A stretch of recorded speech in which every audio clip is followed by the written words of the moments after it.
আমের সিজন চলছে আর আম দিয়ে কোনো ডেজার্ট হবে না, তা কি করে হয়? তাই বানিয়ে ফেললাম আম দিয়ে পুডিং। সো প্লিজ ভিডিওটা কন্টিনিউ করবেন অ্যান্ড লেটস গেট স্টার্টেড। আমার পুডিং বানানোর জন্য আমি এখানে কিছুটা পরিমাণ দুধ জাল দিয়ে নিচ্ছি। এটা ভালোভাবে ফুটিয়ে একটু কমিয়ে নিতে হবে। আর নিয়ে নিলাম 3টা ডিম আর 2টো আম। আমি এখানে যতটুকু দুধ নিয়েছি এখান থেকে আমি একটু পরে কমিয়ে নিব। তারপর আম দুটোর পিউরি বানিয়ে নিলাম। দুধটা ঠান্ডা হয়ে গেলে আমি 3টা ডিম দুধের মধ্যে ভেঙে দিয়ে দিব। দিয়ে ভালোভাবে মিশিয়ে নিতে হবে যেন কোনো লাম্পস না থাকে ডিমের। মিশে নেওয়া হয়ে গেলে আমের পাল্পটা এখানে দিয়ে দিব। দিয়ে ভালোভাবে মিশিয়ে নিতে হবে যেন কোনো ধলা পেকে না থাকে।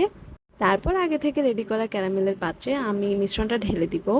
দিয়ে এটাকে আমি গরম পানিতে বসিয়ে ভালোভাবে এটাকে ভাপিয়ে নিব। হয়ে গেলে আমি এটাকে ঠান্ডা করে ফ্রিজে রেখে দিব সেট হওয়ার জন্য। এই যে আমি এটাকে প্লেটে সার্ভ করে নিলাম। আর এটা খেতে অসম্ভব মজা হয়েছিল। সো ভিডিওটা যদি ভালো লাগে প্লিজ আমার চ্যানেলটা সাবস্ক্রাইব করে দিবেন আর একটা লাইক দিয়ে পাশে থাকবেন। That's it for today, thanks for watching.